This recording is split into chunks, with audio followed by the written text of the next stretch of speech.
Tuesday on City Line, okay? We are taking it back. We're going back to high school, back to elementary school for some of us, and talking about the decades that we absolutely love. For me, I'm a 90s girl in the 90s world, and I am stuck in the 90s. If you look at my iPod, you'll be like, she has a problem, okay? So we brought in some photos. Here are my photos from high school. Okay. Okay. I thought I was hardcore. Going out to the club. I'm sure I'm heading right to Spectrum. All of the Torontonians out there will know. All ages out there from 16 years old, partying in the clubs. Love that time in my life. It was absolutely amazing. Okay, Shona, we've got some pictures of you too. What's your era? First, what's your era? Okay, mine's early 90s, specifically 1992. Bigger the hair. Yeah, that happened. Yep. Velvet tank. It was the year I met my husband, and his very first impression of me when he looked at me across the field to see who people were talking about, he looked and went, big hair, skinny ankles. Not, oh my God, that's my soulmate. She's my angel. I want to spend the rest of my life with her. Big hair, skinny ankles. That was his first impression of me. The rest is But he was history. right. It was the early 90s. Everybody had big hair. And yes, I have skinny ankles. You wear it, girl. Okay, LA. Oh, favorite boy. era, Blossom? Well, my favorite era is the 80s, but I was too young to really dive into, you know, the fashion then, because I was a little younger. But I tried to live that out through the 90s. I really tried to keep it going, even though it didn't really exist. So I went for the perm, for the big hair. I was probably like 16 here with, as you can see, hadn't found a tweezer yet for my eyebrows. Nobody had. Big hair, yeah, lots of like hairspray. I love it. We killed the ozone layer. We really did. We totally We did. destroyed All it. right, Dee, your era? Woo! Dina the Gina from Woodbridge. Bowling, baby! Favorite pastime, bowling. I had my own ball. It was fuchsia with blue splashes. I threw a mean strike. That was before I got my own ball. Okay? And I was halfway between prep, as you can see from the dress, and the Gina phase with the hair, which is why I rolled into grunge and settled into it. For 10 years, I did not wear a skirt. I only wore secondhand clothing, bell bottoms, polyester shirts. My mother was worried about me. She's like, you have a job. You know you don't have to go to buy secondhand clothing. I go, I like the style. And it would be men's like bell bottoms from 1972.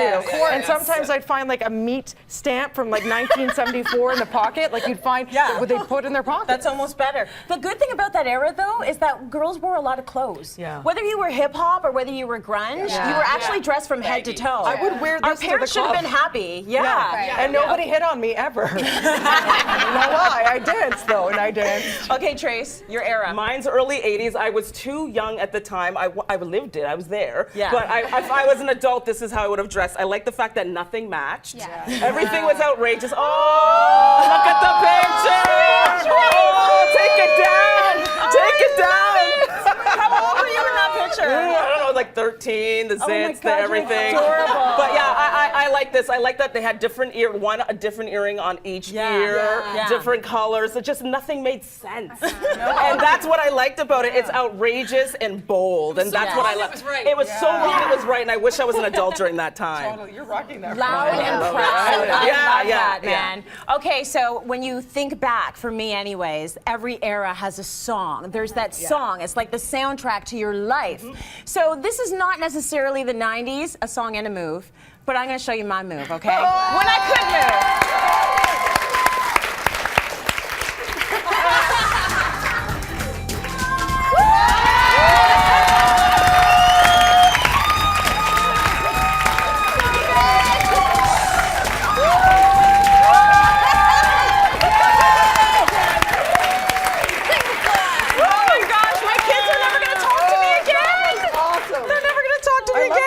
You like that? You love attitude back then. All right, LA. Oh dear. Your song, your move. Show us your move. Well, I've got a move, and it all happened in the early 90s when my mom used to make these hats and stick the flowers on, and it was New Kids on the Block. And the move, wait for it, went a little something like this, to Hangin' Tough.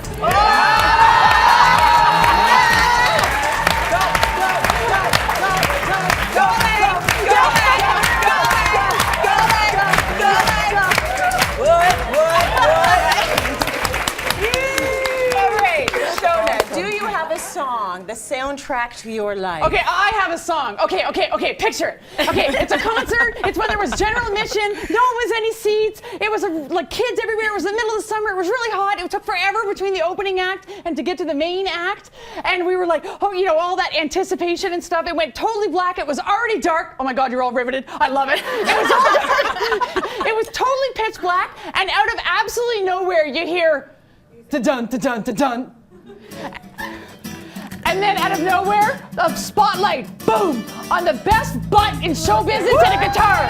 Ba-dum, ba-dum, ba-dum. George Michael feet! And that whole audience went, boom! It was like insane. Best concert ever, best dance ever. I love that album. Yeah, it That was is the a best. good album. George Yeah. Michael was it. Okay, you're up, girl. Well, you have all been a witness to this. When the beginning of this song starts, I have no control over my body. You could be exhausted like a 16-hour day. I can be half asleep and I hear bum ba dum bum bum. Push it. Push it.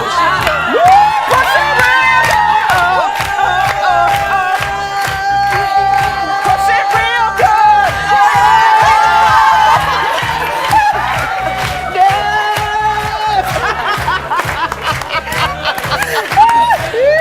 That song does it for me. That song does it for me. Tracy, you're so bendy. So I was forever conflicted. Gina, grunge, Gina. But when this jam comes on, look out weekends, cause here I come.